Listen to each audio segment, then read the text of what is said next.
Hello, reading friend, and thanks for joining me for another book chat. Today, let's chat about 1Q84 by Haruki Murkami.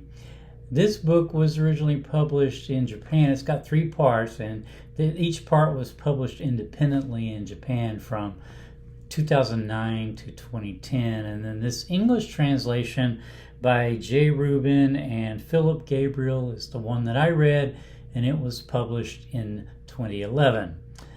So 1Q84 by Haruki Murakami. I've read this before. I read this back in October of 2013, according to my reading notes. But I wanted to read it again because I had never chatted it on my channel, because that was before I had a channel. And I felt like I needed to read it again so that I could do a proper chat for it. So I did. And it's kind of a whopper. It's over 900 pages, but nevertheless, great read. I love this book. It's the first Murakami novel that I read, which is another reason why I wanted to reread it, because I went into this, this is one of the kind of the big ones, and this is the first one I read, so I wanted to see, how I would experience it by reading it again. So what it's about is, I want to be really careful because there's a lot of unknowns in it, and so I don't want to give away anything that I think would detract from a first-time reader's experience with the book. But how I thought I would approach it is to kind of discuss the main characters, and that'll give you an idea of kind of what's going on in the book, and then also just sort of my key takeaways, my key kind of thoughts that I had from it. So kicking it off, Chapter 1, the title of Chapter 1 is called Don't Let Appearances Fool You. And yes, this is backwards. This text is backwards on this t-shirt. I'm wearing my Haruki Murakami, my 1Q84 Haruki Murakami t-shirt from my t-shirt collection. But that's the name of the first chapter, and it is Hey Omami. So the Hey Omami is one of the main characters. There's 2 main characters, Hey Omami and Tango. So in the first 2 parts of the book, Hey Omami has the odd chapters, and Tango has the even chapters, and their fates sort of intertwine. But Chapter 1, Hey Omami is on a very busy expressway in Tokyo. We are in Tokyo, and it is 1984. For the moment, that will change, but it's 1984, and she's on a very busy expressway. She is a sports club instructor, so she's kind of a personal trainer, but she has a side job that's pretty interesting. I won't give it away, but let's just say that it is sort of stealthy, and also dangerous, and also lethal. It's her side job, and she's on the way to this side job, and she's in this cab on this very busy expressway in Tokyo, and she's afraid she's going to be late for her lethal appointment that she has. So she's talking to the cab driver. This music comes on. It's Janacek's Sinfonietta. Comes on the radio, and so she's listening to that. That piece of music recurs throughout the novel. But when that's playing, she's talking to the cab driver, and he says, there's an exit that you could take a ladder down, and then you could take the train. And she says, okay, so she'll do that. So she gets out on this busy expressway, and she goes down the ladder. This is going to prove to be a monumental thing, because eventually she finds herself in 1Q84. Q1?84. It's not quite the 1984 that she knows. And then ultimately, we, the reader, and the other characters are then sent into this, or in this 1Q84 world, which is different. Now, Tango has the even chapters. So Tango is he works at a math teacher in a cram school, And then he also, in his spare time, his other days, he works there like a couple days a week, and then the rest of the time he works on writing. So he is a aspiring novelist. So he gets a call from his editor. There is a work that's been submitted to for a new writer's prize that his editor thinks is wonderful, although it needs to kind of be rewritten. This work of fiction is written by a character named Fuka. She goes by the name of Fuka Eri. And she's a 17-year-old girl, and she's written all about this air chrysalis, which is this air chrysalis made by these beings known as the little people. Now, the little people will figure very prominently in this world of 1Q84. Definitely. But Tango, gets drawn into this plot to rewrite. Of course, this is kind of fraudulent and, fraught with danger that it's going to get found out. But he reads it and he agrees, that he wants to work on it. So he basically rewrites it and they submit it for this prize. And this ends up sort of upsetting the balance in this 1Q84 world. And some dangerous things ensue. So kind of some other characters here. We have the Dowager and her bodyguard, Tamaru. The Dowager is this very wealthy lady. She lives in a house. She meets Hey Omami through the sports club, but she runs a safe house for battered women and women who have suffered violence at the hands of their husbands or boyfriends or whatnot.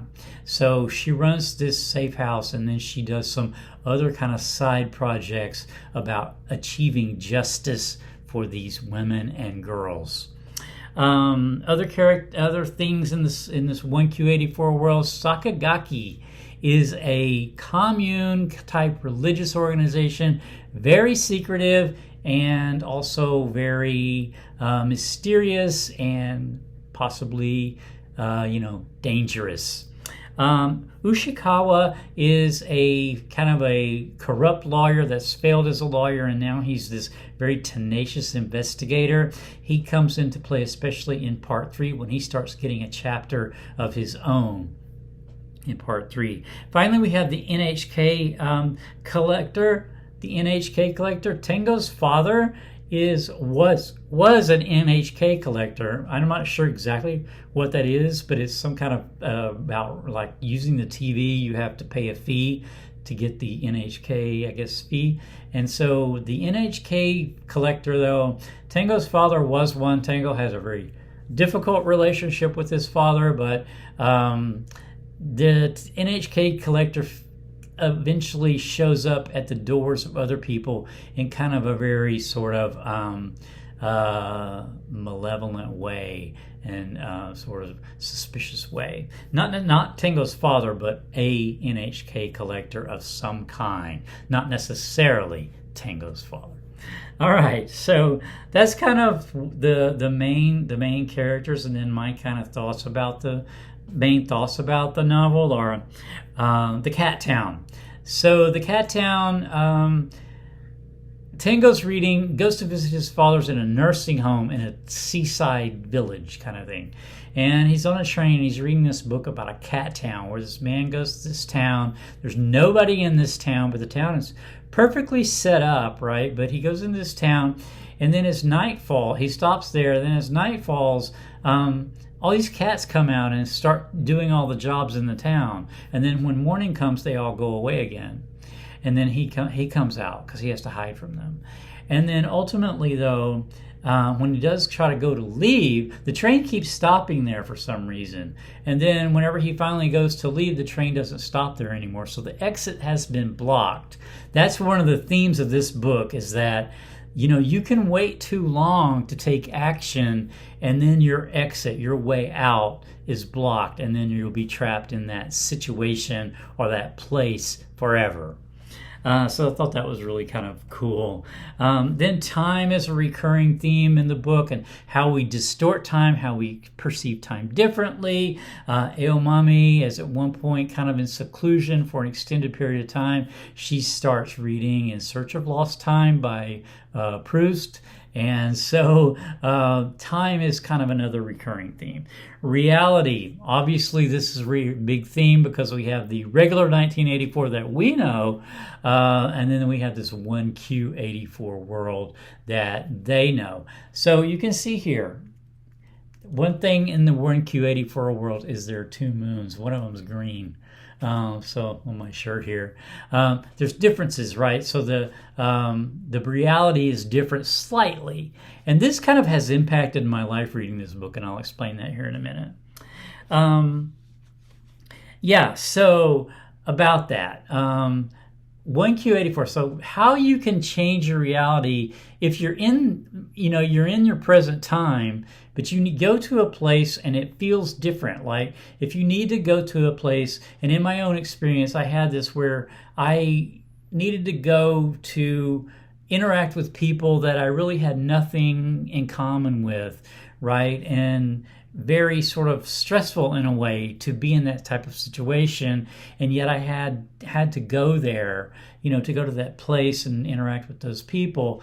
And so after reading this book, I sort of adopted this idea of like, okay, they're in 1Q84, and I'm in my 1984. So while I'm there, I'll adapt to their world, but I can leave because I know my exit, right? I'm not going to wait too long, so I'll be able to exit and come back to my own reality.